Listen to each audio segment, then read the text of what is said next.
I know what you're thinking. Did he gut 5 films or 6? Well, you got to ask yourself this question. Do you feel lucky? Well, do you, punk? Hey, Herd, Kevin Goatee here, gutting the sacred cow. Well, we've now turned to a new chapter in our show. This is the first episode where Kevin Israel is no longer with us. If you remember from our last episode, he has sailed off into the sunset and wish him the best of luck. So from now on, we have our guest host. And now our guest host begins with, you know him, you love him, show fan and friend, Bill Schulz joins us as Nick Whitmer, first time on the show, joins us to take down one of the most iconic baseball films ever, The Natural. Before we get to it, guttingthesacredcow at gmail.com to advertise with us. And of course, guttingthesacredcow.com to grab a shirt, hat, mug, bag, whatever. All that good stuff. And now let's see how Bill Schulz does in the co-host chair with Nick Whitmer doing The Natural. Out of order? I'll show you out of order. You don't know what out of order is, Mr. Trask. I'd show you, but I'm too old. I'm too tired. I'm too fucking blind. If I were the man I was 5 years ago, I'd take a flamethrower to this place. Bill Schulz, guest co-host tonight. Name that film. Scent of a Woman? Attaboy. All right. Congratulations, Kevin Goatee. I was just describing your cologne. Hey-o. See, out of the gate, he's got jokes. Kevin Goatee, Bill Schulz guest hosting, and Nick Whitmer, my buddy, comedy friend, all that good stuff, gambling extraordinaire partner. Nick, what's going on, man? How are you? I'm great, man. Just living this stay-at-home dad life, you know? Attaboy. Jealous. Nick has a brand new stand-up album he would like to tell you about. I Nick, do. Tell everybody where we can find it, what it is. It came out Friday. You can find it on Amazon Music, on iTunes, and all those places. Not on Spotify anymore, because apparently Spotify is being a dick to a bunch of artists. So not on Spotify, but don't worry about it. You don't need to. You can get it anywhere else. It's called Always Hungry. Also, the video special will be out in July. So if you follow me on Instagram, you can get all the updates on stuff. Also, there's a link in my Instagram bio that has a link to get the album. So it's all right there. It's my debut stand-up album, and I'm pretty proud of it. So you should get it. Listen, I already paid for That's I already paid for the iTunes. I'm not paying for a video. That's enough is enough. All right. Well, the video is going to be free later on. So don't worry about well that. then Paying for that. I'm glad to. Nick Whitmer joins us, and it's been a while since on this fine podcast. And thank you for listening to us every week, giving us the time, an hour of your week every week, and telling your friends and family. Nick's chosen a sports film, and not many sports films have been done on this podcast. I think because they know where we stand on some of them. Nick Whitmer, though, has chosen probably one of the most iconic baseball films, The Natural. 1984, a box office budget at the time of $28 million, a box office haul of $48 million. Turn that into 2021 money. $77 million budget, $132.1 million profit. IMDb, as we all know, is a scale 1 through 10 with decimal points. Nick, what do you think The Natural scored?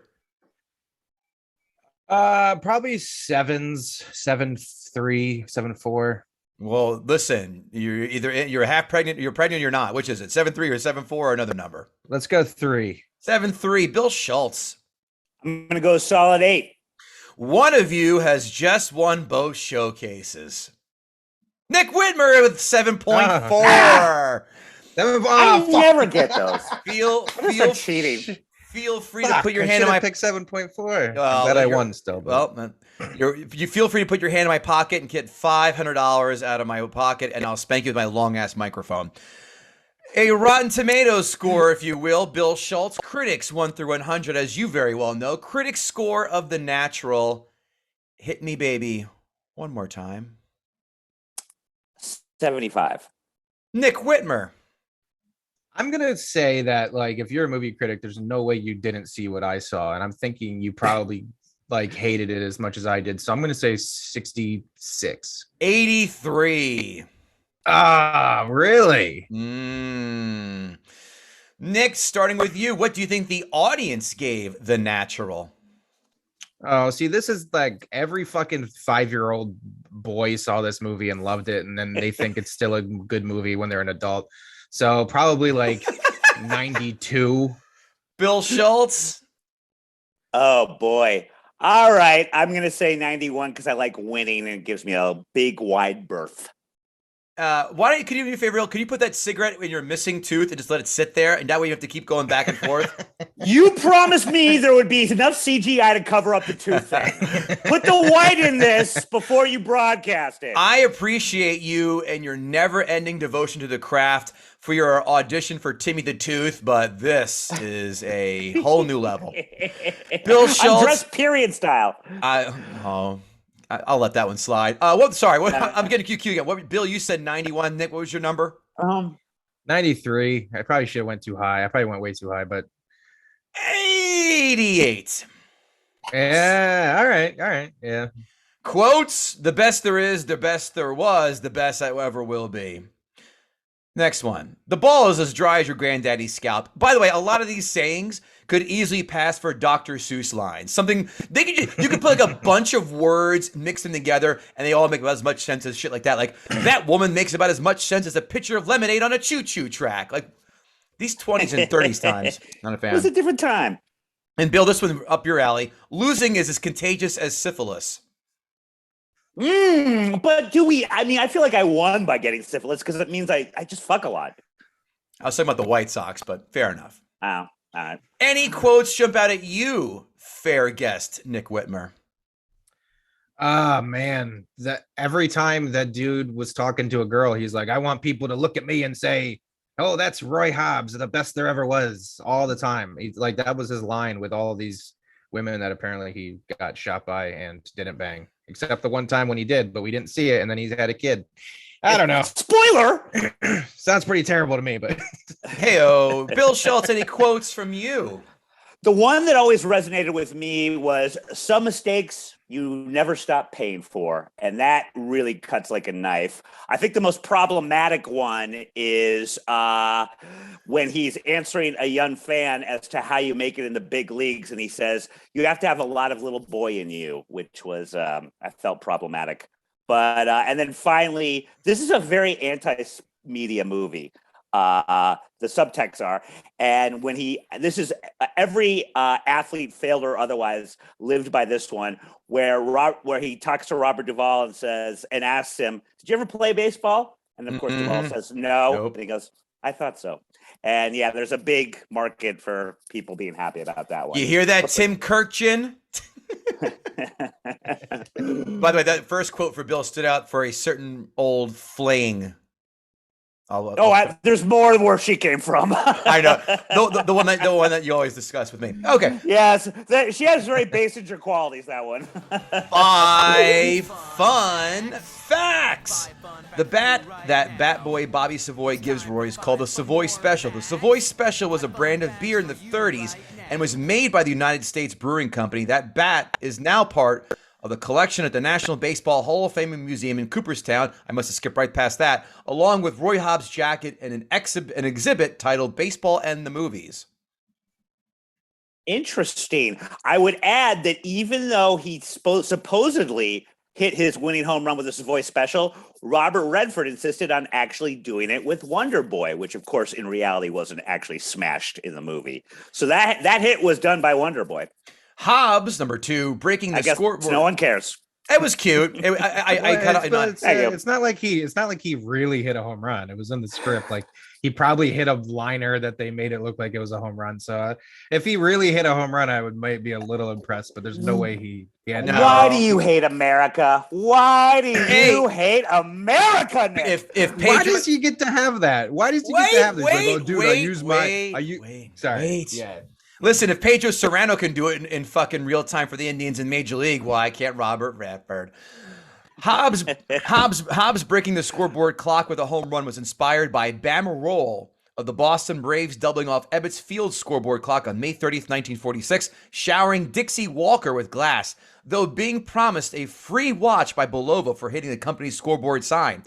Rowell had to wait until 1987 to get his watch. Cheap bastards. Number 3, and this makes perfect sense. Pro wrestler Bret Hart took the catchphrase, the best there is, the best there was, and the best ever will be from this film. We'll call this the natural screw job.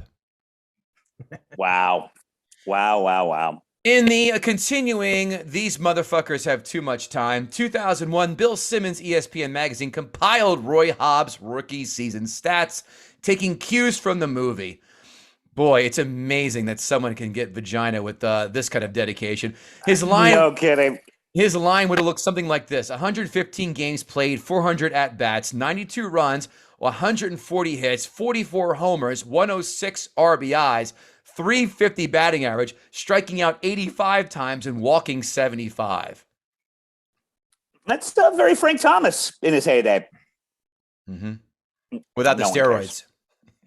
By the way, we all know Frank Thomas did not touch steroids. Thank you very much. In an era where everyone else did. He was born looking like a linebacker. He's too busy taking testosterone pills the whole time. Yeah. Your wife will love it. I didn't have to say it because I knew that 2-0 fastball was right, perfectly placed. Nugenics. Number 5. That's what it was, Nugenics. Hobbs' contract, $500 with the Knights equates to $9,700 in 2021, making less than someone in Mexican ball. True. Yeah. And those are the 5 fun facts. I know Bill Schulz, research extraordinaire, loves to dig up shit, even though I tell him not to. Do you have anything out there that you want to get out in the fun facts category? Oh gosh. Well, let's see. I'll give you guys a quiz question real quick. It's sure. A quick one. All right. Who else, like Roy Hobbs, ended his career with a game-winning home run and wore number 9? I was gonna say Kirk Gibson, but that's not right. I know Roger Maris wore 9. Is it Maris? No, he didn't retire. He retired many years later. Ladies and gentlemen, you want to go? You go ahead. That's the only one I can guess. It was Kirk Gibson 9. Not only was it Ted Williams, but that's right. I knew that. God damn it. Robert Redford modeled his swing after Ted Williams, and Ted Williams also used to say all he wants to be able to be known by is "There goes Ted Williams, the greatest hitter that ever lived." I fucking knew say that like that's a God. It's such a. They act like that's a humble thing. All I want to be known as is the best thing ever to exist. That's all. I'm not asking for much. Just worship me like a god. That's it. That's very Ted Williams, though. I mean, his head has been cut off and frozen in carbonite or whatever the hell he is. Cryogenics. Right next to Walt Disney. Yeah. Just so you can get the DNA. Do that. And now, everybody, it's time for our favorite subject, everyone's new time to ask a gutter. I wrote this down, I still fucking skip right past it. At Eric4953, question for you. The Natural is a classic timepiece, one of the best baseball movies ever. Second choice, he said, is For Love of the Game. So what is the best baseball movie? And he says, parentheses, don't say Field of Dreams, that's Snorefest.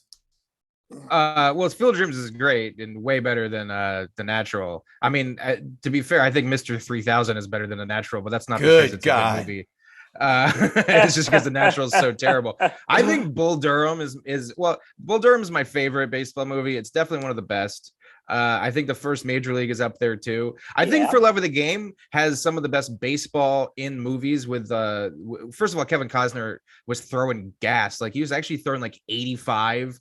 But there's the love story that goes along with it that people didn't really enjoy and everything. But the baseball with Vin Scully commentating, like the actual baseball in For Love of the Game was brilliant. It was awesome.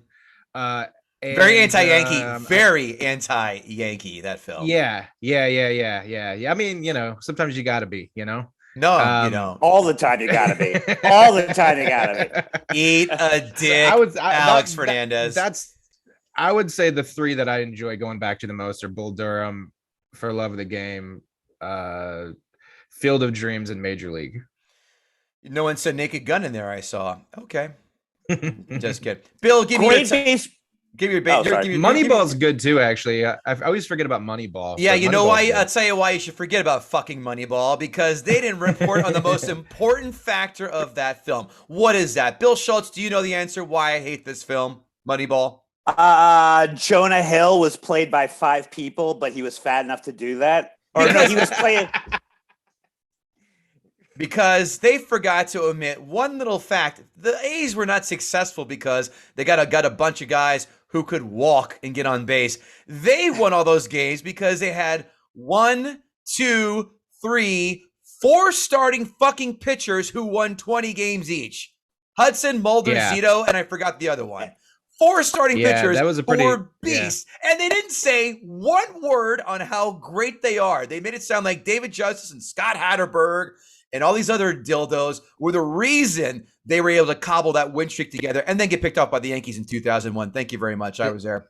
They also forgot to mention Jeremy Giambi's Coke connection. I mean, that Coke had to be the best Coke. Yeah. I like Brad Pitt, but that is such an egregious oversight. I can't put in there.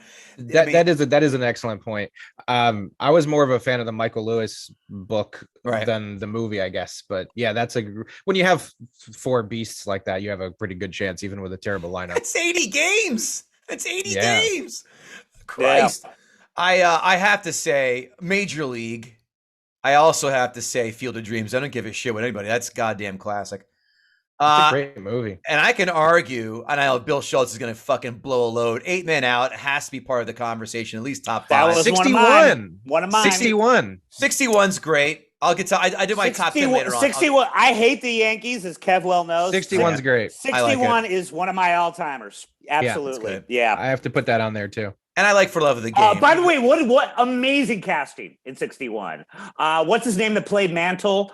Perfect. Thomas Jane. He's great. Thomas Jane and Barry Pepper. Barry Pepper is Roger Maris in both looks, everything. Oh, it was unbelievable. Love 61. Great. And they filmed in Tiger Stadium, old Tiger Stadium, and the CGI was just good enough at the time where they added all the stuff to really make it look like old Yankee Stadium. It was awesome. It was so good. At Lord Snurts, haven't seen The Natural, so no questions. Okay, thank you very much. At Eric493. Almost makes us wonder why you included that one, Kev. Yeah. Well, I read them all. And of course, at Eric4953, Bill Schulz and Joy Nosinski co-hosting these episodes. Such a treat for your listeners. You're goddamn right. Joe did that under an assumed name, I think. She wrote that one. Question from our buddy Rex Crum for Nick. Hobbs was a 48-year-old rookie who somehow pulled in prime Kim Basinger. How would Roy fare with the sports groupies of 2022? Great question. Well, Redford's got that like old man charm. Like I think he would do pretty well considering. Well, now, so it's a different climate now. You know what I mean? It's like, what's okay, what's not okay. Makes me think like the old white dude in the back is probably what the women will stay away from. So I'm actually thinking now that I think about him more that he's probably striking out, no pun intended, with a lot of these broads in present day. Oh, well, the other thing, too, is he really lucked out. First of all, let's remember Robert Redford was actually narcissist that he is. Even though he was 47, he was playing a 35-year-old. Right. Even though he looked like his mitt, skin-wise. But as far as his actual bat that was attached to him was so wonderful that after knocking up Glenn Close, not only did she go in for child support, she never even bothered to tell him that he had a kid, so much as to even distract him from raising the little runt, much less paying for him. You think that would have happened now? You think that would have happened with any NBA groupie now, who are all in it to get pregnant for the cash? Roy was in the right era at the right time as far as not wearing a condom. There's Roy Hobbs, and then on the other side of the spectrum, there's Sean Kemp. Ooh. At least, what is it, 20 kids? And Antonio Cromartie. Yeah, I couldn't even remember his kids' names. Let's go have a goddamn snack. By far the best Hard Knocks season ever. Yeah, they should have ended it after that season. How do you not hate Rex Ryan? I love Rex Ryan for that. Totally. But the Jet fans are still, All right. And now, Bill Schulz, it's time to let Nick Cage out. Nick Cage, that's not you. Cage. That'd be a hell of a booking. You just shake your hands like Nick Cage just. Yeah. I see. Man, that'd be great. Wouldn't that be great? I would bow out. I would bow out to see Nick Cage shit on The Natural. Like, I would or The totally Rock. be like, you know what? Oh man! Anytime someone refers to you as Nick Cage, just be like, "That's high praise. Yeah. That is high praise." Carla was the prom queen. I knew one of you would get that one. All right, let's let Nick Whitmer come out here, Bill Schulz, and gut the sacred cow. This movie's fucking trash. It's filled with It's filled with fucking unearned moments and fucking terrible character development. Like, I'll start with those are the biggest egregious, but I'm gonna start like with the smaller gripes, I guess. What was the licensing agreement that they had with Major League Baseball where they were allowed to use the Pittsburgh Pirates, the Philadelphia Phillies, and the Chicago Cubs, their brands, their names, their likenesses, but they had to be the New York Knights, and then they had to refer to Babe Ruth as the Whammer? Like, you couldn't. What weird thing is this? And then at the beginning of this movie, the Whammer is like Babe Ruth the entire time, but everybody knows it's Babe Ruth, but they can't call him that, and they keep calling him the Whammer, just grown men calling him this weird nickname. And then he goes to this carnival and he gets struck out by an elite pitching prospect. Oh, wait, he's actually a right fielder. But the whole beginning of the movie, you're thinking this guy's a fucking pitcher. Anyway, it's the dumbest thing I've ever seen. And then later in the movie, he goes to pitch at BP. And then he fucking is a good at pitcher again. And they're never like, you should pitch too. No, it's the dumbest thing I need. What's the fascination with the baseball doing insane shit in this movie? Like, between the fucking clock tower scene and the lights, and then it getting stuck in a net, and then it hitting the press box. It's like, what child was like, every time the ball gets hit, it's got to blow up something?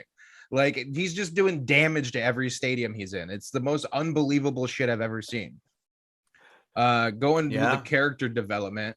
This is the biggest flaw of the movie, is that literally this movie made me feel nothing the entire time. No characters are developed, no moments were earned. The first one's the dad. The dad is like in 2 very quick scenes saying, "You're going to be a great kid," and then he dies. And then it's supposed to be like a powerful moment and the lightning strikes the tree. Dude, give me 5 minutes with the dad. Let me know the dad a little bit before you kill him. Doesn't do anything for me. Glenn Close is the same way. He goes off to Glenn Close. They're dancing in a field at night, talking about how much they love each other and how much they want to get married. And then 5 minutes later, he's in a train trying to fuck this other woman. And then we're led to believe that he knocked her up that night. Like, they didn't show anything. There was nothing about that made you actually think that they were intimate. It was just this weird relationship that like meant nothing to anybody. The teammates on the team, other than Michael Madsen, who is the most laughable athlete you could possibly cast as an actor. Michael Madsen as a professional baseball player? Are you out of your fucking mind? Anyway, Michael Madsen is the only character, the only teammate that you even know the guy's name. The rest are just guys who are never talk. And if they do talk, it's like, "Oh, you're really good there, Roy." And then they step into nothingness. So like, the camaraderie at the end when he's in the hospital and all his teammates are surrounding him, it's like, dude, I don't know any of their names. I don't care at all about any of these people. Like, you can't, it's like the laziest writing and the laziest movie I've ever seen. That's and then so going with Michael true. Madsen, I didn't think of that. You don't hear one character's name. I could tell you damn near the entire starting 9 of the Cleveland Indians in Major League. Yeah. But these motherfuckers, I know, you're right. I know 2 names. That's it. Oh, and the manager. Yeah, and then the guy at the end is like the pitcher who's allegedly throwing the game or whatever. Right. But he's only in one scene before that where he's dancing with the girl that he's like. I didn't even know there was a baseball player until he was pitching, and I was like, oh, I guess that's his teammate that I'm learning right now in the last most pivotal game. It's like the most ridiculous character development. And then the drama, they like purposely make it less dramatic, like the whole bump thing. They kill off Bump in the worst way ever. He fucking catches a ball and runs through a piece of plywood and then instantly dies on impact. Are you fucking kidding me? That's the only drama in that dugout is literally Bump versus Hobbs. It's like they could have wrote this thing that was like he lost his position on Hobbs, and then when Hobbs got hurt, Bump had to come back in, and he decided he wasn't going to take money from the team to throw the. You know what I mean? There could have been drama there, but the only person threatening Hobbs at his position, they literally killed off in the laziest way of all time. There's more. And then the montages, the fucking montages. Holy shit, the montages. I get you do a one, maybe two montages. When they're good, there's a montage. When they're bad, there's a montage. When they're good again, there's another montage. And then Roy Hobbs' whole character is shrouded in this weird secrecy of like, what has he been doing for the last 16 years? He's not answering anybody's questions. Well, the one scene where he's with Glenn Close and he's actually telling her about this, they turn that into a montage where it's like jump cuts of them walking in Chicago and then weird like ADR fucking lines that are filling in gaps. And it's like, this is the most impersonal movie. I don't care at all about Roy Hobbs. Like, I don't even give a shit that like 16 years to recover from a gunshot wound. That's like the biggest question I have, and they don't even bother trying to answer it. And I like Robert Redford, I do, but I think this is one of his worst performances because the entire time he was just deadpan. As an actor, he was just delivering his lines like, yeah, well, you'll see next time I wouldn't bet against me. Like there was no emotion in his face. You couldn't tell that he cared about Glenn Close in any way at all. Like there's just nothing about it that really, I didn't believe it at all. And then the drama between Pop and Judge, right? It's all about the majority ownership of the team. But other than the money of that, the reason why that they say in the movie that Judge is trying to get rid of Pop is, do you guys remember? Wait, so because Pop is he's a minor league owner of the team to 10% of that. Yeah, right. He doesn't want to pay out the ownership, but he said, I want to get rid of him because what was his reasoning other than that whole money thing? It was because everybody knows Pop's a jinx. Oh, yeah. What? That's your motivation? Why did you hire him? He's a jinx. Just like, what do you like? I just thought it was just corny to me. Going through these notes. Sorry. Yeah. And then at the end, this is the more unearned moments, completely unearned moments. They pass him the card at the end of the movie when he's in the dugout that says, hey, I brought my son here. And by the way, it's your kid.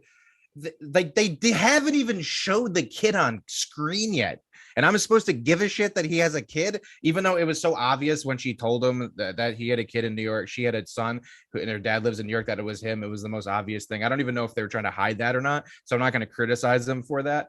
But the fact that Robert Redford like looks at this note and it's like, oh, you have a son and he's here today, and we haven't even seen him as an audience, and you don't see him until the fucking end, and he's got this fucking slow kid bowl cut and he's catching a ball in a field. It's like, no wonder she kept him away from him. Jesus Christ. The bat breaking, Wonder Boy breaking, no drama at all with that, because they show you the bat at the beginning and they never really tell you how much the bat means to Roy. You just know that he made the bat himself, and then it breaks and it's just like, oh, his bat broke, but we hadn't talked about the bat in 75 minutes of movie. So like, I don't give a shit that his bat broke. And then it also completely devalues the bat when the very next bat he used that was made by some fat bat ball boy, he hit a home run with that one. So like, it clearly was never the bat anyway. The poisoning thing at the hospital, the fully intact bullet that they found in his belly. And then they're like, you'll never, they're like, if you ever play baseball again, your stomach will explode. What diagnosis is that? Have anybody ever heard of an exploding stomach? When you give diet soda and Mentos to pigeons. Gotcha. That's it. That's really it. That's it. So like, I don't understand like why that's a thing. And then he starts to bleed. Like that's less believable than Kurt Schilling's bloody stock. You know what I mean? It's like, what is it? What is his stomach bleeding? Like what is bleeding right now? Like what is it that's bleeding? Not to mention he hits one light with a ball and then all of the lights blow up. I'm like, I don't know how did anybody watch this movie? Like this movie is the 10th best sports movie all time by IMDb. Bill Simmons said, if you're making a sports movie list, if you don't have Hoosiers or The Natural at number one, I won't take it seriously.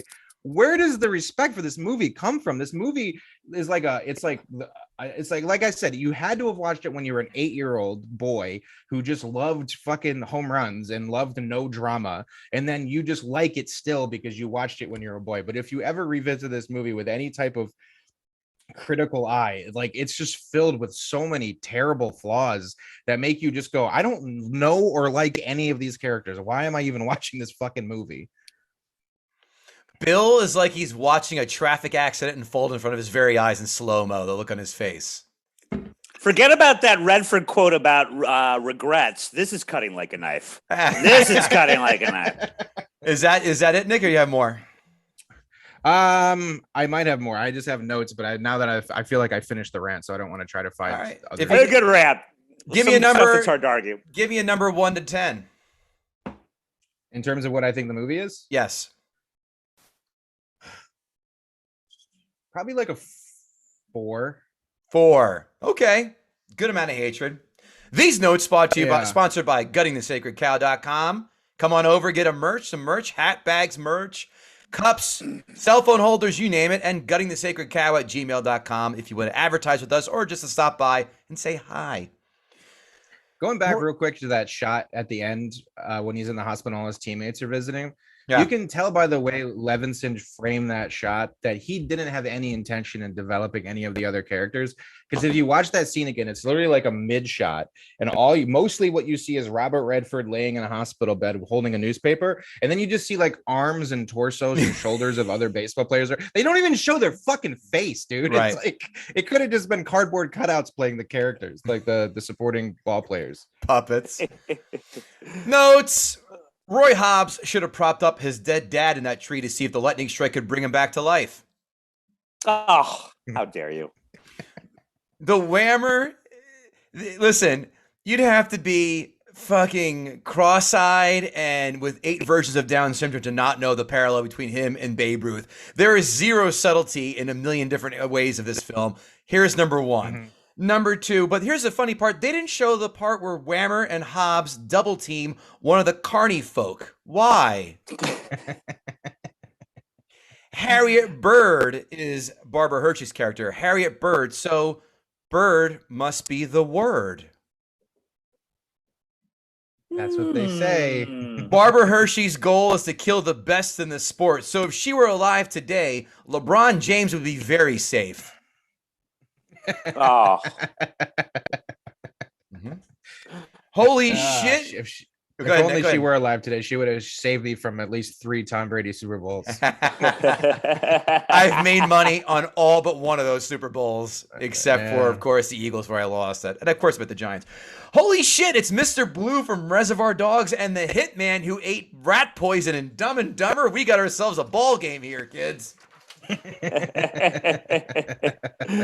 Also, he was in, the Kung Fu film with the black guy, Show Enough.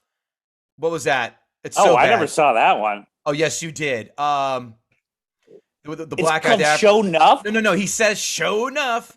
Come on. It's a classically bad film. People still hold on that for. Google me right, Bill. You'll see. Just like 80s black guy. Bruce Leroy was the character's name. I did not see this, but it's on my list now. If Wilford Brimley and that cookie duster mustache went down on women who didn't shave their privates, he'd start a brush fire faster than any contestant did on Survivor. Have you ever seen Wilford Brimley and Andy Reid in the same room at the same time? Nope. Okay. Where the fuck would Robert Redford even get a second chance in baseball? I don't know if there was a Mexican league. I didn't research. There wasn't a Japanese league. I can promise you that because we introduced that to them early in the midst of World War II. It takes 16 years to fucking recover from a gunshot wound. Like, what sense does that make? I think the scandal had a part to do with it. Adrian Peterson tore his ACL, was back in the field in 9 months, actually. Big Poppy got shot like 5 times and was fucking fine. Come on. Do you think 50 Cent missed a show after being pumped up a full 9 or 11 bullets, whatever it was? Nope. He was out there singing in the club, and It's Your Birthday. Kim Basinger, fresh out of the box, brand new. Oh, she hits her stride for me in 9.5 weeks, and I think she hits her zenith in Batman. She was quite the national treasure then. She could still be in great gilf porn for me right now. Gilf. Great gilf. I was going to say gilf. The baseball miscues in this film are over the top insane. A ton of my infamous "that doesn't happen." And of course, the cavalcade of miscues punctuated by the third baseman not paying attention and then getting hit squat in the nuts. Of all people not to pay attention, the second base is paying attention and the third base is paying attention. That doesn't happen. The cover getting hit off the ball. Just fucking stop. Yeah. What's next? Are these producers going to do a hockey film and have the puck explode next? Wonder Boy, which is also Bill Schulz's gay porn name. I can't wait for your MacArthurian return to that Coliseum of Cocks, my friend. Can't wait to see it back in the field of play. It does sound like a video the FBI found in Neverland after Michael Jackson died. So Bum dies by running into a wall. Did Barry Levinson watch a ton of This Week in Baseball bloopers and said, I got it. I'll have a guy die while running through a wall. How about that? Ugh, so bad. Did he not see players running through walls for years and being okay? Or at least could they play the Benny Hill theme song while doing so? Here's a question for you two. What did Robert Redford have more of in this film? Home runs or facial warts? That's right. Yeah. Mm-hmm. Once you see him, you can't stop. Yeah. Yeah. It's like I hate movies. Sorry, you go. I hate the same thing with Kirsten Dunst's Wayward Snaggletooth. I can't stop staring at that. It's like I like that. It's making a hard right turn in her mouth, like a 90-degree angle. That's why I like Jewel, though. You know, those girls with those mouths. Blondes I don't need listen. to Blondes with big boobs, big check for me. Blondes with horrible teeth, back to square zero. So you must. What do you do with Patricia Arquette then? you put. She's got both. She tastes like a peach. Robert Redford should not have pulled silver dollars from behind Kim Basinger's ears. He should have pulled a condom from behind her ears and given a double eyebrow arch, like ha ha. I think they're called sheepskin back then. I can't see Robert Prosky playing any bad guys roles ever, especially after playing a lovable goofball bartender from the great outdoors. Thank God the days are gone where guys had to wear suits and straw hats to ball games. But of course, the flip side of the coin, we now have guys wearing camouflage hats and jerseys with their own name on the back of them. My biggest that costs pet more. peeve. Yeah. It costs more money than just buying like a fucking player jersey. Hey, fellow Yankee fans, A, we don't have names in the back of our jerseys. And B, you're a quadruple jerk off for putting Costanza on the back of it. Thank you. That's bad. Okay, lack of subtlety number 2. We get it. Glenn Close is an angel with the light shining around her. Barry Levinson. Barry Levinson must be Yiddish for heavy-handed. Yes. Yeah. Not buying Kim Basinger as James Garner's puppet. She's not conniving enough, but I bet Alec Baldwin spins a different yarn. Here's something that made me twice pause and go, that didn't happen, really. The Batboy gets to go on road trips with them? What? That doesn't happen. Jesus. Oh, yeah. That's straight. The kid's on the train hanging out. Can you imagine if the Yankees Batboy followed Derek Jeter at his prime on road trips? That kid would have syphilis and gonorrhea by Memorial Day. How about you don't even know the guy's name until they give him the fucking bat that says his name on it? I go, oh, his name must be Savoy then. Like, there's just no development of characters in this. Or he just likes beer. According to Kevin. Yeah. I'm guessing his name is Savoy because it's on the dumb bat that he just gave him, but there's no like. Looks like Kim Basinger has been plucked more than the rose of Trey Lee, biggest whore in Fifth Avenue, I'm told. How dare you? How dare you? I snuck a Caddyshack reference in there. A silver bullet in his stomach. What is he, a werewolf? Do we have you use a silver bullet? Wouldn't you kind of feel that? Or wouldn't you die of poisoning of some kind of that? Who was the doctor of that? Dr. Nick Rivera from The Simpsons couldn't see there was a when you get shot, don't they kind of try and see if they can find the bullet? That doesn't happen. But also, like, he went in for being poisoned, and they cut open his stomach to see what was inside of it. Right? What? You were poisoned. You just give him a fucking Epicat thing, and he throws up, or you just give him a treatment. You don't like cut open his stomach to just see what's inside of it. That's like not how you get rid of poison. Like the tiger shark in Jaws, where they empty out his belly contents. And then he pulls out a perfect bullet. It's like the Kennedy bullet. They're like, there's no way Pristine. that bullet went through a head and a shoulder and a wrist. Back and to the left. Back and to the left. I'm not going to sit here and watch that little silver bullet spill out all over the dock in front of all these good people. That poor Kinter boy. Could do this all day. Could do it all day. The baseball scenes in this film are not good at all. The final scene is iconic, but not deserving of all the hoopla. But the other baseball scenes are nothing special, any way, shape, or form. Ironically, though, this was the first time I've ever seen a note passed to a ball player that didn't have a hotel number and lipstick print on it. How the hell did Robert Duvall know that he'd be taking late night batting practice?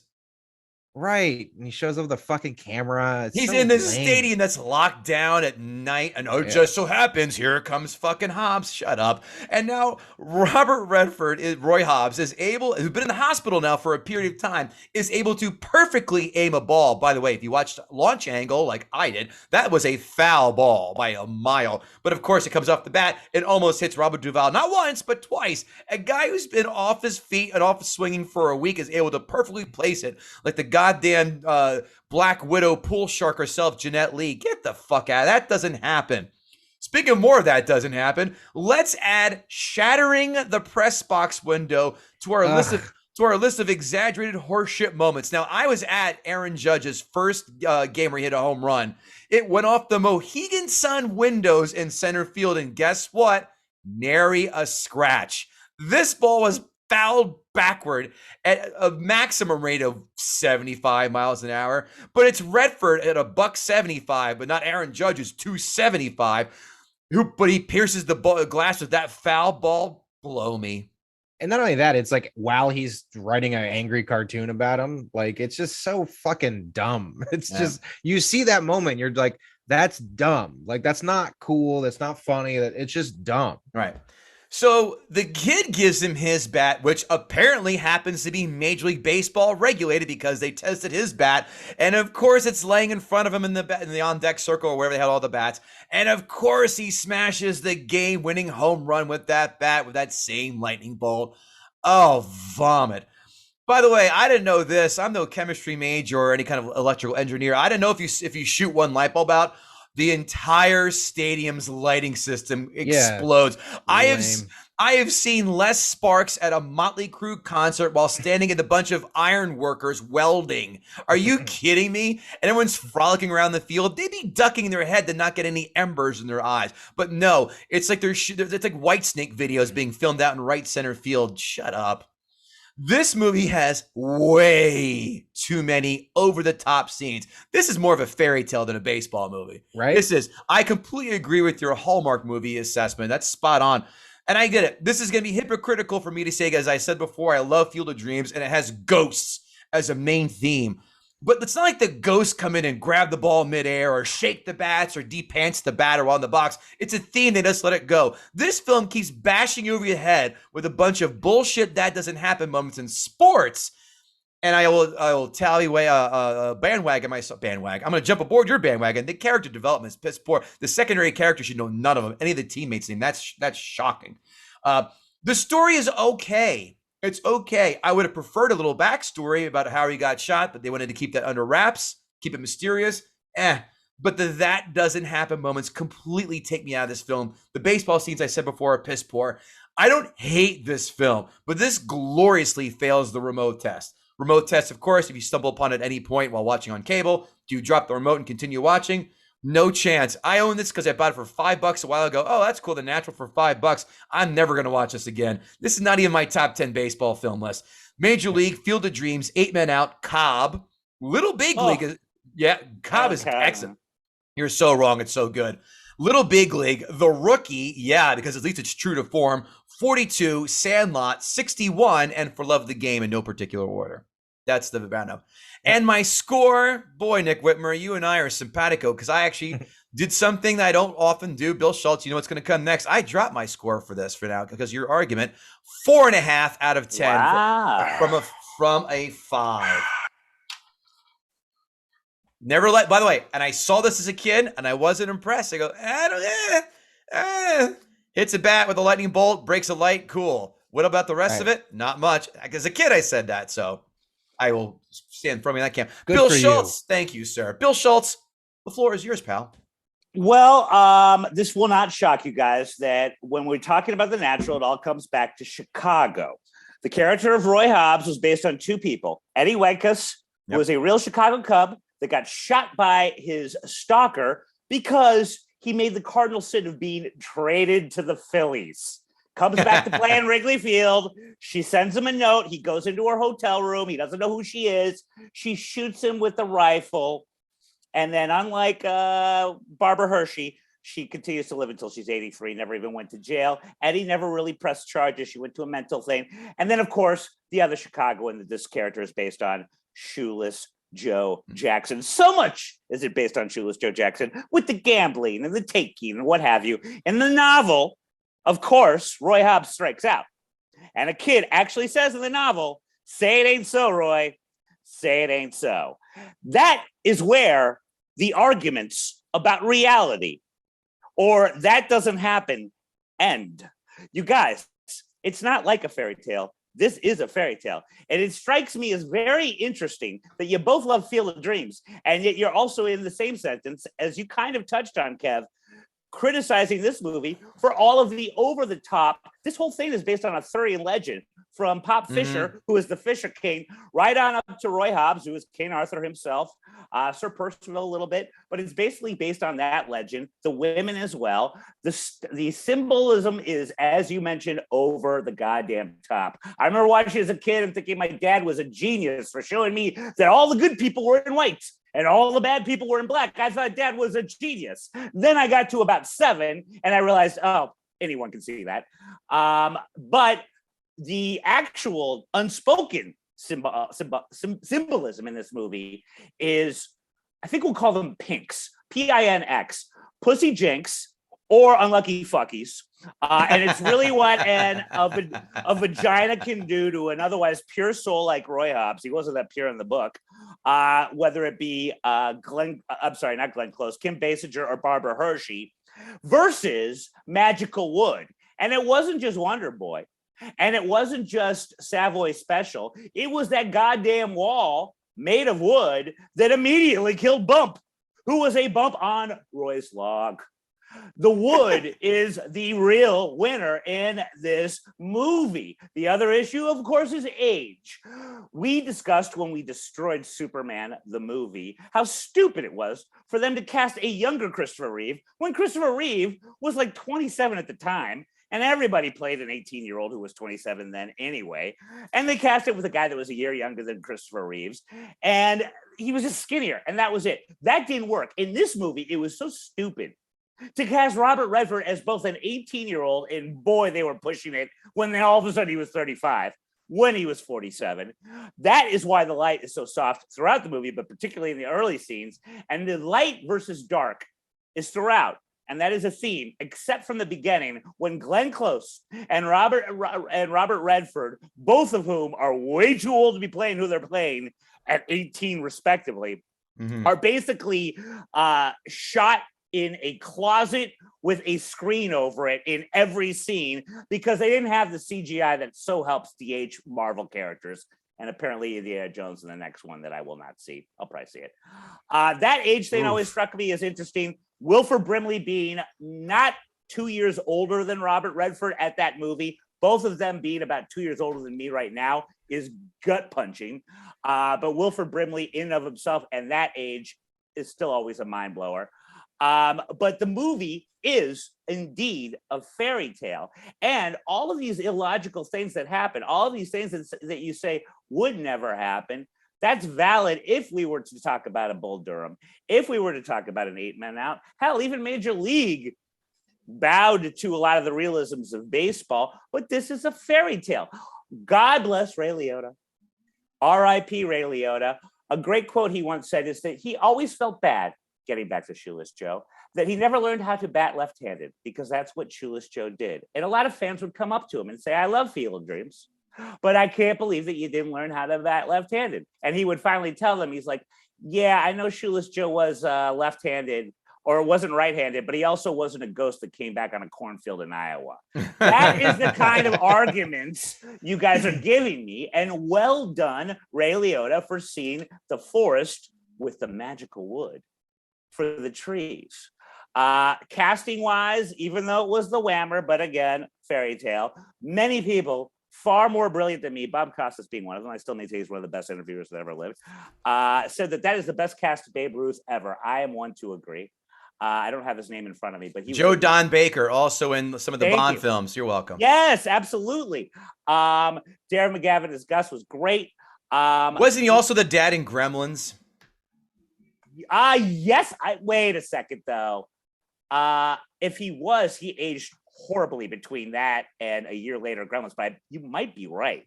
No, but keep talking. I'll look up. And while the ending was made for Hollywood, of course, because I guess in the book, Roy Hobbs does strike out, although giving back the money that he did take, much like Shoeless Joe, he also had sex with Glenn Close, who in the book was his grandmother, and she still got pregnant. It's a fucked up book, boys. All of those changes were for the... Wait, yes. So Glenn Close's character is supposed to be his grandmother? Grandmother, and he doesn't meet her until later. She's the lady in red in the book. So he fucks her, and then their kid is... Yes. His grand... Yeah, also part of Arthurian legend a little bit. There's always a lot of incest in those things. Indeed. And yet he's still... And all of these changes made this movie not only one of the better sports movies, if you can call it that, it might be more of a fairy tale ever made, but also one of those rare movies that is far better than the book, as hard-hitting and edgy as the book, I suppose, is. Let us not discount Randy Newman's unbelievable score. Gentlemen, I ask you, hum me another classic baseball soundtrack theme song other than The Natural. Naked Gun, I Love L.A. Not a baseball movie. Oh, well, maybe. Had a great baseball couple scenes. Now, I love the soundtrack to Field of Dreams. Go ahead and hum it. I'm waiting. No. Ding, ding, ding, ding. That sounds like Close Encounters. Yes. I do have the track from Field of Dreams on my iTunes. So a soundtrack can make the movie, and this one certainly did. I cannot disagree with you anymore. This is so you know it when you hear it, but you're not like, again, everyone knows Axel F and loves it. Maybe people have it on their phone. No one has this fucking Natural theme on their phone except maybe you. I will refuse to comment on that one way or the other. I actually thought that there were a lot of great points made. I never even really thought about the fact that the team is so unbelievably underdeveloped that you don't know or care about any of them. I will say that you do see his son sitting right next to Glenn Close and her bringing him on in towards the end. It also establishes the fact that Roy Hobbs is, while a good person, no character arc there from beginning till end. He's dumb as fuck. I mean, she essentially... piecemeal gives him the fact that he is her father when they first meet up in Chicago. So much so saying that his father lives in New York and doesn't do the math because he can't do math. That was a little ridiculous.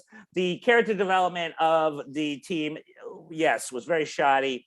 The pitcher situation as well. But guys, again, it's Arthurian legend with a little bit of Greek mythology in it and some Christian symbology as far as the wound on the side is concerned.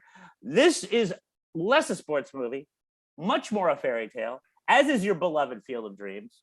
And if anything, the more I think about this gorgeous movie, the more I love it more. But then again, I'm a little biased. I knew that was coming. I was waiting for that. I was waiting for the hat to come out. I would argue. Yeah. See, there it is. I know you had the hat. Yeah. It is a cool hat. I'll give you that. But it's a great hat. I think flannels if you're interested. I'll give you this though. To your suspension of reality in Field of Dreams is just you have to believe that ghosts exist. That's it. With the Natural, you have to believe the 15 ludicrous things. That's my point. It's like, to me, like the Field of Dreams is more believable than the Natural. But yeah, I mean, it gets points about symbolism and fairy tale and stuff. My argument with that would just be that I think symbolism and those things should be like it shouldn't be so heavy-handed in the sense of like, it shouldn't be so literal. It should just be something that's kind of after the fact that you can talk about. Whereas it was very heavy-handed, yes. Well, but the other thing I'd say too is the only thing that movie forced me to have to believe was that everything I've done wrong in my life was because of pussy. And I can go and believe that. That is not too hard of a fairy tale to do. Or Pinkses and or Unlucky Fuckies. It's like the movie itself and story should stand on its own aside from the symbolism. Like there are people who claim that There Will Be Blood is like a metaphor for the war in Iraq, but you don't have to know that to love that movie. Oh yeah. You know what I mean? Whereas like this one is just, it's just so like on the nose if that's what they're going for. Well, and the other heavy-handed thing in the book too is the whole Arthurian legend, New York Knights. Here's one thing I've never been able to confirm, and I read the book so long ago, and again, it's not that great. Very lauded, but not that great. But the one thing I've never been able to confirm within the book or certainly in the movie, okay, so yeah, Arthurian legend, sure. But you would assume this is the fourth baseball team in New York, right? You got your Dodgers, you got your Giants, you got your Yankees, and then the Knights. You would assume New York Knights, they're in Queens. But I've never been able to confirm that. And I don't know if anyone thought ahead to actually establish that. So there's another notch against some of the otherwise well thought out things in the movie. It should be in Queens. Give me a number. Queens, Knights. Give me a number. 9. Oh, 9. Jesus Christ. What am I wearing? What am I wearing? I've wasted too much money to go back at this point, guys. Too much money. 9. Oh, wait, I got another hat. This one's the patch. Yeah, oh, my God. Oh, yeah. Oh, and by the way, look at this on the T-shirt. This is my favorite part of the T-shirt. See. Oh, oh, my God. I'm a virgin. I was just going to say, Nick, do you see the pussy stampeding behind him? I don't know what it's like to kiss a woman. Definitely a man. Oh, but hey, you enjoy you. Let's see what I am who I am. Let's see, and I love you for that. And let's see what these blowhard douche nozzles have to say about these reviews. Critics 5-star reviews. Barry Levinson's The Natural is a sports drama that gives me a pleasant time for 2 hours that roll like a pitcher's fastball in the postseason. Guess what? This nerd doesn't watch baseball, but wanted to make a joke, but we see right through you, buddy. Yeah. Nope. Fastballs go faster in the postseason. Yeah. Did you know that? Yeah. Especially a 90-mile-an-hour one. He even gives you the mileage it's going, dude. Yeah. Like, by the way, I haven't read the rule book, but when you knock the cover off a ball, that's a ground rule double. Yes. Yeah, that was, he didn't make it home on that one. When The Natural opened in 1984, I thought it was the best baseball movie ever made. 36 years later, and after countless Bull Durham reruns, which I think is overrated. Well, Bull Durham's great. I find it falls far short of the original designation, but it's still got merit. Robert Redford is at his best as a middle-aged rookie Roy Hobbs, but Wilford Brimley all but steals the show as crusty but laconic skipper Pop Fish. Lou Brown is the best baseball manager in any fucking sporting film, period. Pardon my ignorance, that's the Major League one, right? Of course. Yeah. Yes. Oh, he was amazing. Yeah. Come on, Dorn, get in front of the damn ball. Don't give me that Olay bullshit. Means we gotta win the whole damn thing. It's all so good. And the Yankees were the bad guys. Of course. It's all very corny, but they sucked in the 80s, so there was no need for that. It's all very corny and much of it's almost alarmingly overbaked, yet it works. Oh. Critics 1-star reviews. The scouting report on The Natural has lots to read, lots of tools, but no heart.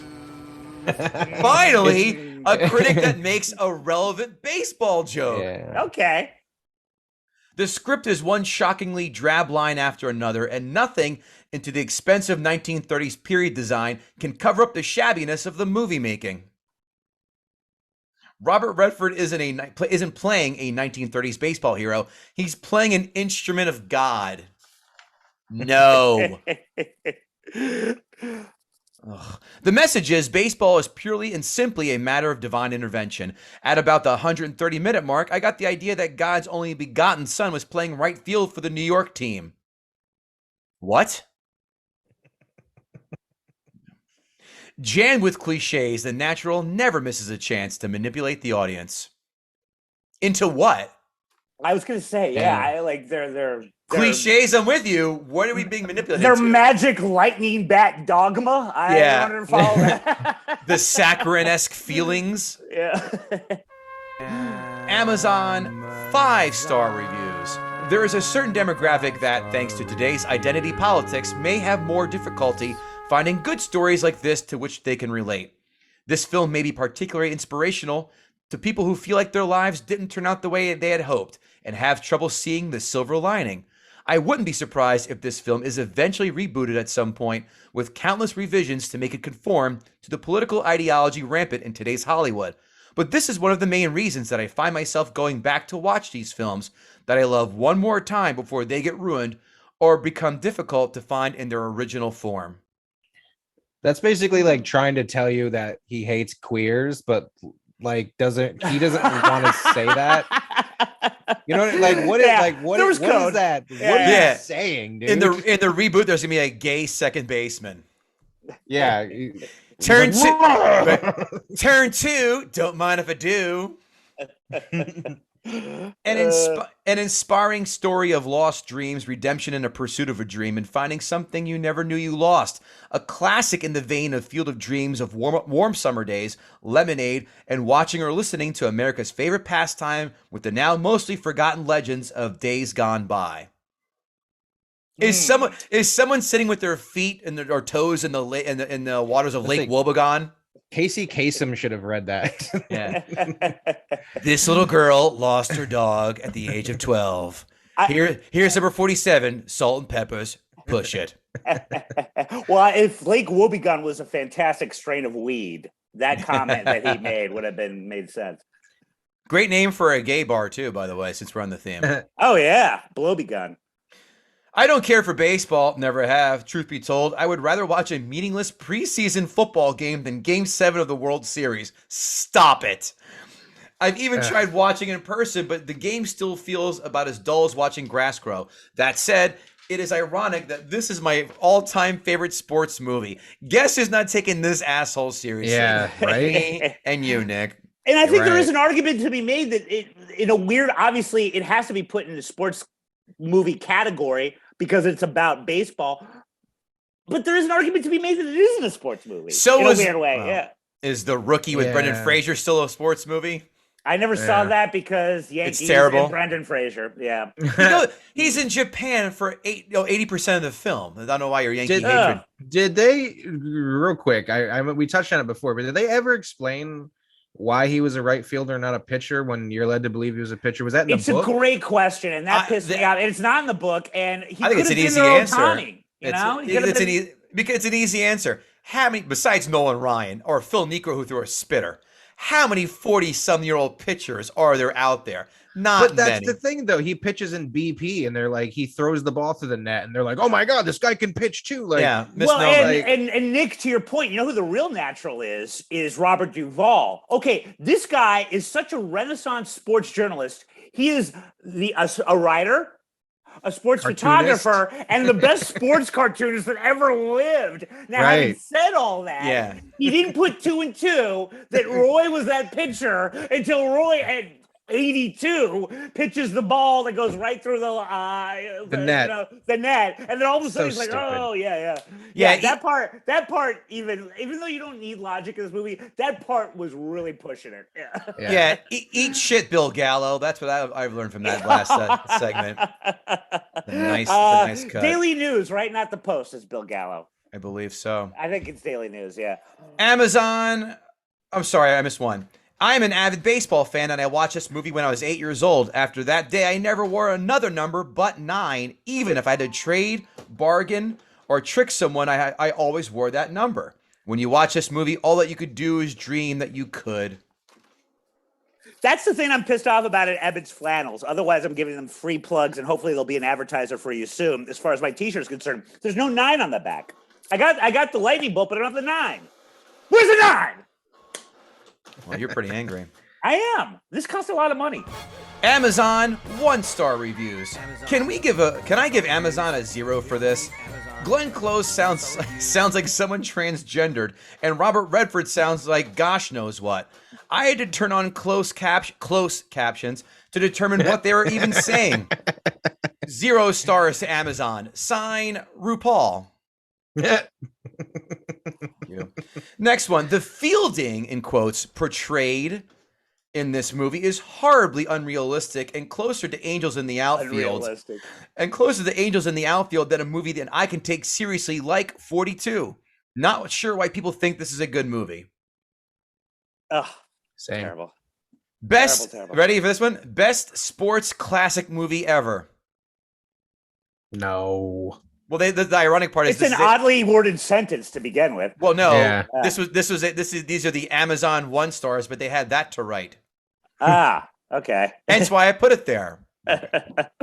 Next one, very little baseball, kind of a dull story. Many great baseball movies out there, and this isn't one of them. Next one, watched it when I was young, hated it. Watch it as an adult and still hate it. Sorry, give me Major League or 8 Men Out or Bingo Long any day over this movie. That was the Billy D. Williams and James Earl Jones movie. I never saw that. I don't know had if it's not good or either. not. Yeah. Number 1, Redford is way too old for this role. Ditto Glenn Close, and not nearly attractive enough. Number 2. Number 3, how did Roy go from being a prodigy of a pitcher as a teen to being a prodigious power hitter later? Number 4, the mythical hits by Roy are ludicrous. How in the heck can you foul tip harder than anybody else so it shatters a press box window? Thank you. He answered his own question. The mythical hits. Come on. And the climactic homer near the end. What's with the broken lights raining sparks for what seems like 10 minutes? Not to mention the fact the sparks shower down in the base pass, which are 300 feet away from the lights. Number 5, the home. I'm sorry. I hate to interrupt, but this is the equivalent of watching Star Wars and being like, you can't have explosions in space. That is literally the equivalent of this. But no. Star Wars and The Matrix set their own rules in its own separate universe of being science fiction. This is a separate universe. No, it isn't. This is a fucking baseball movie. You're not supposed to have shit There's blown no up. New Yorkites. There's also not a lot of other things in baseball films. There's not also the the Texans in Any Given Sunday. I forgot their team name. Oh, all of them, man. I love NFL it. By the way, go behind that one of the things I'll say about this movie to compliment it, the one thing I liked about this movie is that it was the last time that the Pittsburgh Pirates looked good in any capacity. What do you mean? 1989, 1990, the Killer Bees? You weren't excited about that? Yeah. They said that wasn't in the book that they were playing the Pittsburgh, but they said that was the movie maker's revenge for Mazeroski's home run. Oh, yeah. Wow. So someone's a Yankee fan then. Yeah. Okay. Number 5, the home run music was just okay. Just okay. Not so great it has to be used over and over ad nauseum at half the ballparks in the country. Very, very mediocre film at best. And again, I just don't understand why people rave about it. That's the final review. Bill Schulz, did Nick Whitmer gut the sacred cow? Okay, this is one of my all-timers. I love it. I still get chills, and I have literally seen it. I hate saying the word literally. Got to get that on my vocabulary. That's because you weigh 140 pounds, so you get chills a lot, and you're going through withdrawals from alcohol. I hate you. But I will still obviously clearly always love it. But I have to tell you, Nick made some points that as many times as I've seen it, I've never really thought about.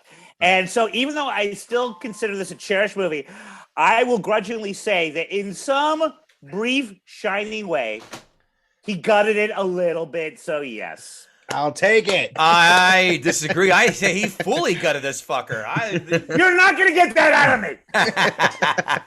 I didn't expect to, but I completely agree. Nick, you're right. As soon as you chose this, first of all, I knew where Bill stands because I've been to his house and seen his collection. Oh, yeah. He's wept for me. I did. But I never liked this as a kid. I go, all right, it's not bad, but there are too many overbearing flaws in my book to say this is a classic. I can't deal with this. I agree. Nick Whitmer, you've been a blast. Tell everybody again what you're up to and where we can find you. My special's coming out most likely in July. I'm still getting the final dates from the people, but just follow me on Instagram and you'll get all that information at Nick_Whitmer. You can also go to thenickwhitmer.com. All that stuff's on there as well. So keep an eye out for that. If you listen to Stand Up in the Car, get my album. It's pretty much everywhere where you can get music. Nick Whitmer. It's called Always Hungry. Get it. Bill Schulz, ruin the rest of the show for us. I am at Bill. I'm at Bill Schulz on Twitter. Again, I don't really do the Instagram thing. Please check out Joanne Nosachinski and I on compoundmedia.com. The subscription is so cheap you can't afford not to do it. We are 12 p.m. Eastern Standard Time to 1 p.m. Monday through Thursday. Nick, we'd love to have you on. We can exchange afterwards. Yeah. Absolutely. And while my lack of a tooth is disgusting, Joanne is a lot of fun to look at. So you have that. Yeah. I'll be looking at her in less than 4 minutes as I cannot wait to hear about the Exorcist thing. Yeah. And I get to hear she's just now seen it. So yeah, it'll be interesting. Yeah.